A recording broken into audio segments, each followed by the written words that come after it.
अस्सलामुअलैकुम।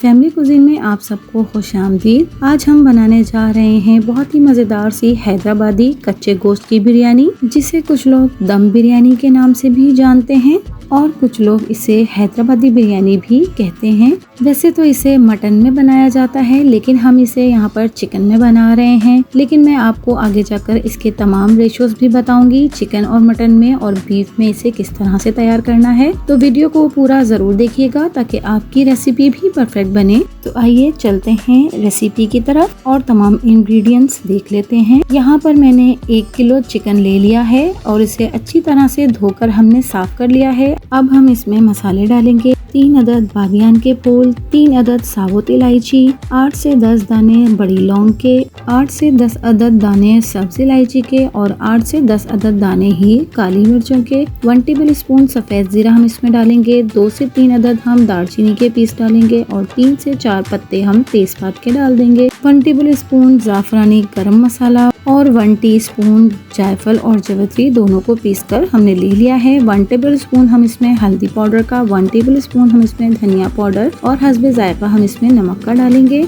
इसके बाद हम इसमें 1 टेबल स्पून शाह जीरा यानी काला जीरा इसमें डालेंगे। 1 टेबल स्पून हम इसमें कुटी हुई मिर्चें और 1 टेबल स्पून हम इसमें लाल मिर्च पाउडर का शामिल करेंगे। 1 टेबल स्पून हम इसमें पपीता पेस्ट का डालेंगे क्योंकि हम इसे चिकन में बना रहे हैं। 1 टेबल स्पून हम इसमें लहसुन अदरक का पेस्ट और हाफ कप हम इसमें कुकिंग ऑयल का शामिल करेंगे। 4 टेबल स्पून में इसमें भरकर दही का शामिल कर दूंगी। दही हम आगे जाकर भी इस्तेमाल करेंगे। यहाँ पर मैंने ब्राउन करके प्याज को पहले से रख लिया है। ये तकरीबन 2 बड़े साइज की प्याज हैं जिन्हें मैंने काट कर ब्राउन कर लिया था। वो में हम आधी इसमें डाल देंगे और आधी हम बाद में इस्तेमाल करेंगे। इस तरह से हाथों से मसलकर हमने प्याज को इसमें डाल देना है। अब हम इन तमाम ड्राई मसालों को अच्छी तरह से मिक्स कर लेंगे। तो जी यहाँ पर हमारे तमाम ड्राई मसाले अच्छी तरह से मिक्स हो चुके हैं। अब हम इसमें 1 टेबल स्पून पिसी हुई हरी मिर्च का पेस्ट डाल देंगे। आधी गड्डी पुदीना और आधी गड्डी हम धनिया की काट कर इसमें डाल देंगे और इन मसालों के साथ हमें इसे भी अच्छी तरह से मिक्स कर लेना है। क्योंकि ये हम चिकन में बना रहे हैं तो इसे हम 1 घंटे तक मैरिनेट करके छोड़ देंगे। अगर तो आप इसे बीफ में बना रहे हैं तो 4 टेबल स्पून हम इसमें पपीता पेस्ट लगाएंगे और ओवरनाइट के लिए हम इसे मैरिनेट करके रख देंगे। और अगर इसे आप मटन में बनाएंगे तो हम इसमें 3 टेबल स्पून पपीता पेस्ट लगाएंगे और इसे 3 से 4 घंटे तक के लिए रख देंगे, या आप ओवरनाइट भी रख सकते हैं। क्योंकि हम इसे चिकन में बना रहे हैं तो हमने इसमें 1 टेबल स्पून पपीता पेस्ट डाला है और 1 घंटे तक हम इसे मैरिनेट करके रख देंगे। हमने यहाँ पर तमाम चिकन को तमाम मसाले जात लगा लिए हैं और अब हम इसे 1 घंटे तक ऐसे ही छोड़ देंगे और जब तक हमने राइस को उबाल लेते हैं। तो चलिए आगे चलते हैं। यहाँ पर सबसे पहले हम आधा पतीला भरकर चूल्हे पे उबलने के लिए रख देंगे। 4 अदद हम बादियान के फूल इसमें डालेंगे। 5 से 6 हम साबुत काली मिर्चें, 2 अदद हम दालचीनी के टुकड़े और 1 टेबल स्पून हम इसमें साबुत जीरा सफेद जीरा डालेंगे और हस्बे जायका हम इसमें नमक डालेंगे। पानी में हम नमक को चेक कर लेंगे। इसके बाद अगर जरूरत हुई तो हम इसमें दोबारा भी डाल सकते हैं और स्पून की मदद से इन तमाम चीजों को पानी में मिक्स कर लेंगे। अब हमने जो पहले से हमने 1 किलो चावल भिगो कर रखे हुए थे वो हम इसमें डाल देंगे। चावलों को हमने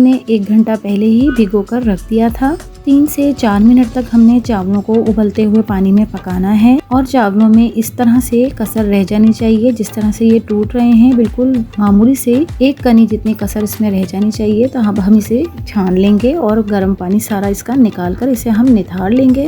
तो चावलों को हमने निथार लिया है। अब हम अपनी चिकन की तरफ आ जाते हैं। चिकन को मैरिनेट हुए हमारी 1 घंटा कंप्लीट हो चुका है और ये बहुत अच्छे से टेंडर हो चुकी है। बहुत अच्छे से इसमें मसाला मिक्स हो चुका है।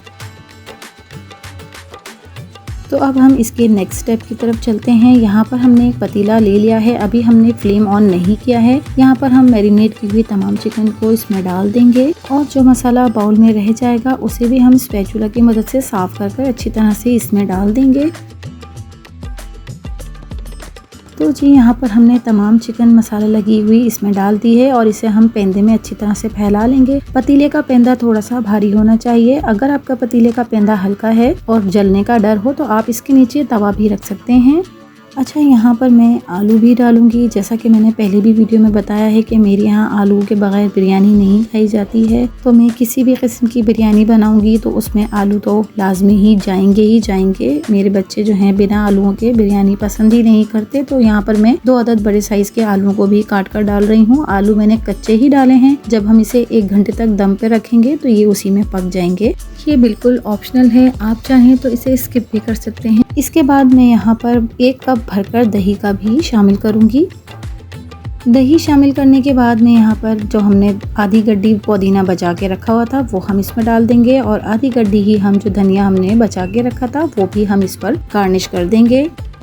इन तमाम चीज़ों को सबसे पहले डालने के बाद आखिर में हम चावलों की तह लगाएंगे। चावल की तह डालते वक्त मेरा कैमरा ऑफ हो गया था और मुझे पता ही नहीं चला, तो इसलिए उसका शूट नहीं हो सका। तो यहाँ पर मैंने चावल ही डाले हैं, उसके अलावा और कुछ भी नहीं डाला। और जो हमारी ब्राउन की हुई प्याज बची हुई थी वो हम इसके ऊपर फैला लेंगे। इसके बाद हमने इसके ऊपर साफ़रान छिड़कना है। साफ़रान मेरा फ्रीज़र में रखा हुआ था, जब मैंने उसे देखा तो वो बिल्कुल ही नरम पानी वाला हो चुका था, जिसकी वजह से मुझे उसका इस्तेमाल करना बेहतर नहीं लगा। तो यहाँ पर मैं जर्दे का रंग इस्तेमाल कर रही हूँ। केवड़े में मैंने जर्दे का रंग मिलाया है और वो मैं इस पर डाल दूंगी। और 2 अदद बड़े खाने के चम्मच हम इसमें ऑयल के ऊपर से डाल देंगे और इसे अच्छी तरह से ढक्कन लगाकर हमने दम पर रख देना है। आगे जाकर आप फ्लेम भी देख लीजिएगा कि कितनी फ्लेम पर हमने इसे 1 घंटे तक दम पर रख देना है। तो अगर आप मेरे चैनल पर नए हैं और अगर आपने मेरे चैनल को सब्सक्राइब नहीं किया है तो मेरे चैनल को सब्सक्राइब कर लीजिए। पास में लगे बेल आइकन को भी जरूर दबा दीजिए, इससे मेरी वीडियोस की नोटिफिकेशंस आपको सबसे पहले फ्री में देखने मिलेंगे। तो जी यहाँ पर 1 घंटा कंप्लीट हो चुका है। मैंने यहाँ पर ढक्कन हटाकर इसको देखा है, ये बहुत ही अच्छे से दम लग चुकी है और बिल्कुल खिले खिले इसके चावल हैं, बिल्कुल भी ये गुलत्थी नहीं हुए हैं। बिल्कुल मजेदार और जबरदस्त से ये हमारी दम वाली बिरयानी बनकर तैयार हुई है और इसका गोश्त भी बहुत ही अच्छे से गल चुका है। मैं यहाँ पर आपको इसे डिश आउट करके भी दिखाऊंगी। आप देख सकते हैं इसका एक एक दाना बिल्कुल खिला खिला सा है। अगर हम इसे अच्छे से रखेंगे दम पर तो ये बहुत ही अच्छी सी हमारी बिरयानी दम वाली बनकर तैयार होगी। आपने देखा मैंने इसके ढक्कन पर कपड़ा भी लपेटा हुआ था और इसके ऊपर वजन भी रख दिया था, जिससे कि इसकी भाप इसके अंदर ही रुकी हुई थी और इसी की वजह से इसका गोश्त, चावल, आलू और तमाम चीजें गल गई हैं। बेसिकली हमने पतीले को प्रेशर कुकर की शक्ल दे दी थी, जिससे कि बहुत ही अच्छे से हमारी दम वाली बिरयानी, और बिल्कुल कच्चा गोश्त हमने इसमें डाला था वो भी बहुत अच्छे बेहतरीन तरीके से गल चुका है। तो आप भी इस रेसिपी को जरूर ट्राई कीजिएगा और अपने फैमिली फ्रेंड्स में इसे जरूर शेयर कीजिएगा और कमेंट्स के जरिए अपना फीडबैक भी जरूर दीजिएगा। तो अगर आपको मेरी वीडियोस और मेरी रेसिपीज पसंद आती हैं तो मेरे चैनल को लाइक, शेयर एंड सब्सक्राइब कीजिए। मिलती हूँ किसी नई वीडियो, नई रेसिपी के साथ। अल्लाह हाफिज।